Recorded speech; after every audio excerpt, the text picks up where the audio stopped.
शादी में जब बारात जाने के लिए तैयारी होती है और दूल्हे का श्रृंगार हो रहा होता है, तब अंग प्रत्यंग के वस्त्र और आभूषणों के साथ-साथ अन्य साजो सामान का विवरण इस गीत में बताया गया है। दूल्हे के तैयार होते समय उससे पूछा जाता है कि अंग वस्त्र और अन्य साजो सामान कौन लाया। तब वो बताता है कि अम्मा बाजार गई थी, बजाज की दुकान से कपड़े लाई और भाभी बाजार से जामा लाई है। माली के यहाँ से बुआ मोर लाई है एवं चाची जूते बेचने वाले के यहाँ से जूता लेके आई हैं।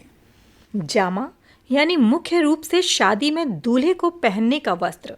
मोर यानी सिर पर पहना जाने वाला एक तरह से खजूर के पत्तों द्वारा बनाई गई पगड़ी।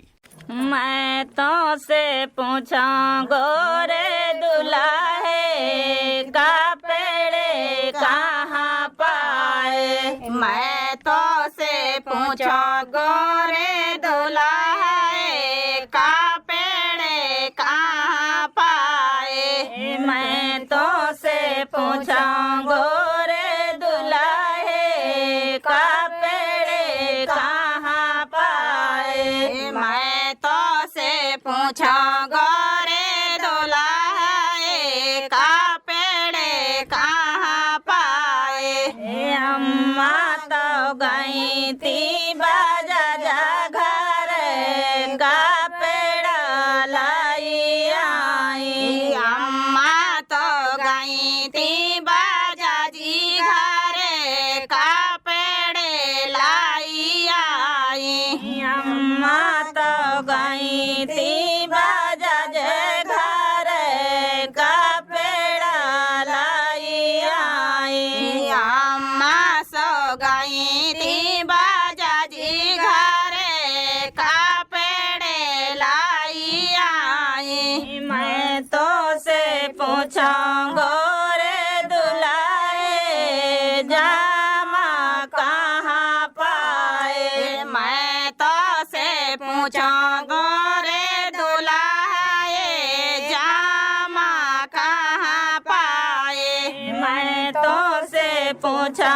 गोरे दुल्हे जामा कहाँ पाए। मैं तो से पूछा गोरे दुल्हे जामा कहाँ पाए। हमारी भाभी तो गई थी दर्जिया घर जामा लाई आई। हमारी माँ तो गई थी बरजिया घर जामा लाई आई। भाभी तो गई थी दर्जिया घर जामा लाई आई। भाभी तो गई थी दर्जिया घर जामा लाई आई। मैं तो से पूछा गोरे दुल्हे माऊरा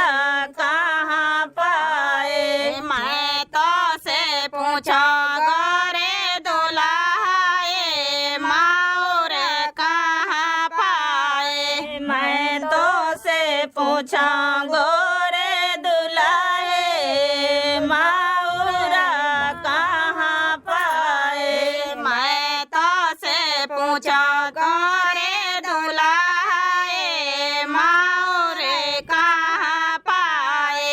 हमारी बुआ तो गई थी मालिया घर माऊरा लाई आई। हमारी बुआ सो गई थी मालिया घर माऊर लाई आई। बुआ तो गई थी मालिया घर माऊरा लाई आई। बुआ सो गई थी मालिया घर माऊर लाई आई। मैं तो से पूछा गोरे दुल्हे जूता कहाँ पाए। मैं तो से पूछा गोरे दुल्हे जूता कहाँ